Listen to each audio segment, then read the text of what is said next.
Hey everybody, always here. There's a lot of wind because I am at the beach and it's closed for swimming right now, so that's why I'm not in the water and just talking to you. I brought my laptop along with me just in case I decided to stop at a cafe after church, and I just decided to give you guys my video now. Record it now, send it to you in a little while because this beach doesn't really have very good Wi-Fi. So, church. uh, when I don't get to be home before I do this, then a lot of the time I start rambling. So I'm going to try not to ramble, but that's not going to work, so I'm just going to try anyway. We had a guest speaker today. I don't remember his name, but he's one of the church. He helped plant the church that I go to. And so without him, I wouldn't be able to go to this church. And 95% of the churches that he helps plant not only keep going, but they actually thrive here in America. And that's really, really cool. I believe that they said that he's planted over 250 just over the past 7 months. Something like that. Really, really, really cool. He was talking a lot about dreams and prayer, and how we just need to, I don't know, it was just this awesome feeling of I don't really know how to describe the feeling it was. It's like everything that I've been feeling over the past couple of days and weeks, he just kind of brought all into culmination right this morning, about just like he said when you stop dreaming, that's when you die. Like, you don't die when you get old and stuff like that. You die when you stop thinking about the future and thinking about how different it can be and the life you can have and the things you can do and your dreams changing your life and everything. So that was a lot and really, really fun to hear from him. And he had ADD, which he told us about, and he had just written a book. If I can remember the name of the book, I'm going to write it down there in the little editorial section. But he was talking about these things and saying that he had recently had a brain scan because something had happened with his health, and so he had a brain scan. And he found out later that, just doing random facts and checks and stuff like that, that the brain changes from your imagination side to your, as you get older, you stop imagining things and you change it over to your logical fact-checking memory side. So it's like you physically switch what it is you want to think about, which makes a lot of sense to me because as you get older, you understand things more. You're not just a little kid that accepts everything as it is. You change things up a bit. And so I thought that was really cool. And he brought up that verse that in the Bible where it says that young men will see visions and old men will dream dreams. And he didn't say this, but what I got from it was that God flipped it. Like, when he renews your mind, God flips what your brain physically does. Like, when you're younger, that's when people are like, oh, you're passionate about life, you're jumping around, you're going to groups, you're going to subgroups, you're meeting people, you're dating, you're having fun, you're thinking about kids, all these different things when you're young. But then when you get older, then it's like, okay, how am I going to settle for retirement? How am I going to provide for my grandchildren? Stuff like that. But it's not, it's not fun anymore. You're just like, I'm going to die soon. I got to make sure that everything's really serious. And it was like the Bible just completely flips that on its head, where it's like, in the last days, your young men will see visions, and your old men will dream dreams. And so I thought that was really, really, really cool. A sweet thing that he said, which goes into my relationship topic section, when he introduced himself, he didn't just say, like we had to cheer him in because our pastor was really, really, really excited. So I was all like, it was really funny. It was like I was at a football game, other people were too, so I was like, you know. And the three guys sitting next to me were all like, what? You know, unladylike girl sitting right there, that's kind of hot, you know, whatever. I'm like that all the time.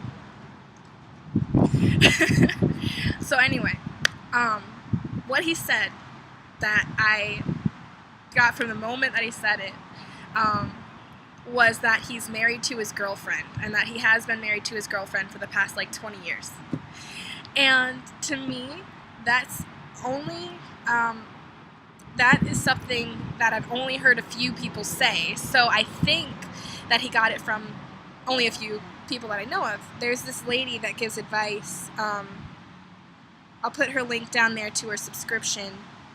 I can't remember her name right now, but she gives relationship advice and all these different things, and how to keep your relationship lively and everything, because, you know, things might get dull, or you might just think, oh, I've been with this person for, you know, 5, 10, 15, 25 years, and, you know, nothing's really popping anymore, nothing's really fun, I don't light up when I see them, you know, stuff like that. And I was talking to one of my friends, and they were in a dating relationship, and they're like, you know, we've been in this relationship for a long time, but my eyes don't light up when I look at them. Like, they just don't.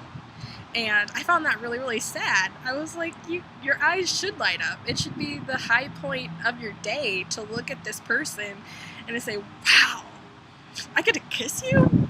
Seriously? Freak? Really? You know, like, that should be the norm. And so when he just said that, that made me feel really hopeful. It made me feel really hopeful and really happy that somebody would still be able to say, I'm married to my girlfriend. I'm married to my boyfriend.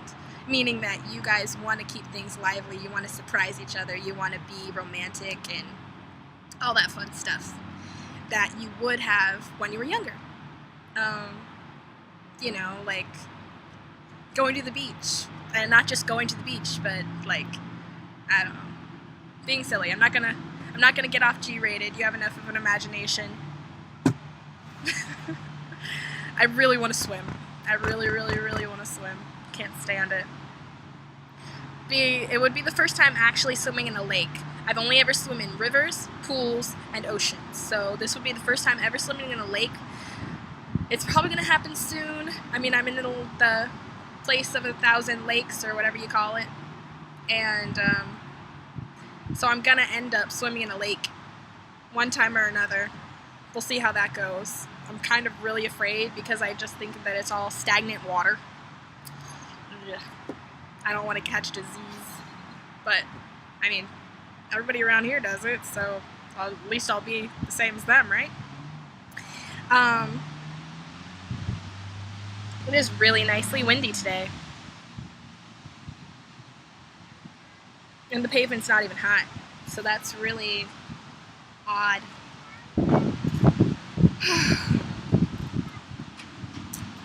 So,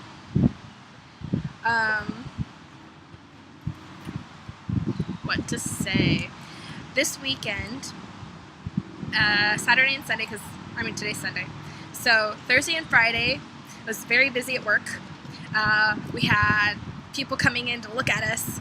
One of the other waitresses was like, dude, can't they all just leave? Stop looking at us. Like, I don't like it looks like they're just dissecting us with their eyes, because they were making sure that the place was clean and all that stuff, and which is what you need to do. Always make sure that a restaurant is clean. Some of the most important things to check. This is a checklist, okay? If you want to know how clean or top level or something the restaurant is, don't just look at the rating. Ratings are really, really, really good for overall. That's fine, but sometimes they're outdated, and you need to do these couple of things. Look at the cleanliness of the restroom. See how clean the floor is. check where you're sitting, like as soon as they sit you at your table or right before. Check if there's crumbs still all over the floor, if there's like if your seat has dried sauce or something still on it,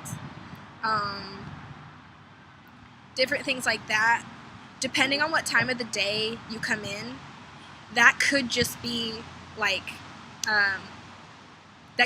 because they just had a birthday party and you came in directly after the birthday party. They couldn't even, like, all they had time to do was wipe off your table. Like, that was all they could do. That is one of the worst situations I think you could be in if you're ever planning to go to a restaurant and you, like, want that. Don't rush your hostess. Please just stay where you are. If she says, please wait here, wait for your table, do whatever, let her clean off your table. Let the waitresses clean off your stuff, because you don't want to sit in a mess and they don't want to sit you in a mess. And a lot of people, they overrush the waiting staff, they overrush people, they seat themselves. It's not helpful, it's not nice, and it's really rude, actually. It's really rude, because then you're expecting perfection and you won't even let them. It's like expecting perfection from somebody. It's like expecting somebody to be happy to see you and you visit them at 3 o'clock in the morning. That's not fun.